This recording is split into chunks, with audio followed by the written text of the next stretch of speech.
Do you recommend full body laser hair removal, and in what cases is it most beneficial?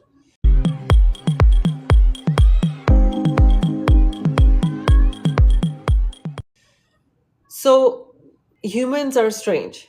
We want hair on certain parts of our body, and we don't want hair on certain other parts of our body. So, we want hair on our head, but we don't want hair on some of other parts because we no longer need hair to keep us warm because we're not bears anymore. We're not hairy bears anymore. However, hair is a full body laser is for those people who have a hairy aesthetic and they don't want it.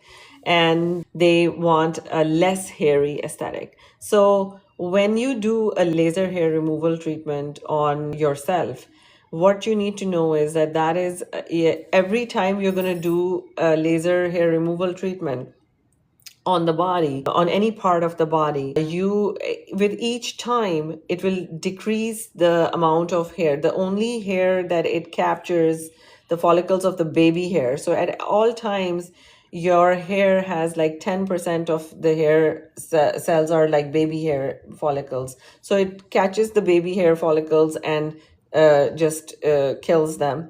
And then so every time that you're going to do it, you'll see a 10% reduction. So when you do it 5 times or 6 times, you will see 50 or 60% reduction in the hair of that area, that particular area.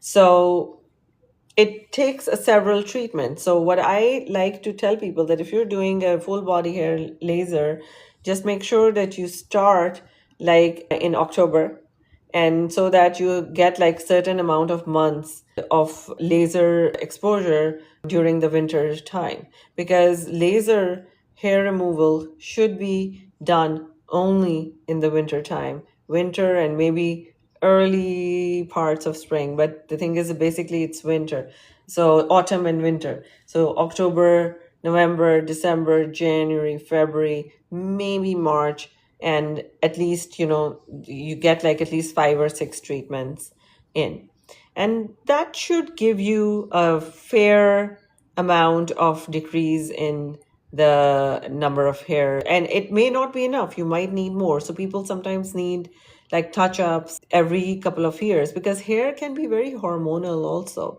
and it might end up growing where you don't want it to grow and not growing where you want it to grow. So for example, men, they may lose hair on their head, but it grows beard. And women, well, after menopause, start losing hair on their scalp and they start growing a beard.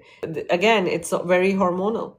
So, and stress can make you grow a beard. That's, there is a saying, and that's something that's true. And I've seen like a lot of people, when they go through any form of stress, they start growing hair. I've seen women after pregnancy and childbirth, they'll come and they'll be like, I did like this laser hair removal, and look at me now, all my hair is back. And I'm like, dude, that's all hormones. You were bathing in all these hormones and they just made you grow your hair back. So just go and get a touch up. And then you do a touch up sessions, a couple of touch up sessions, and it'll remove it.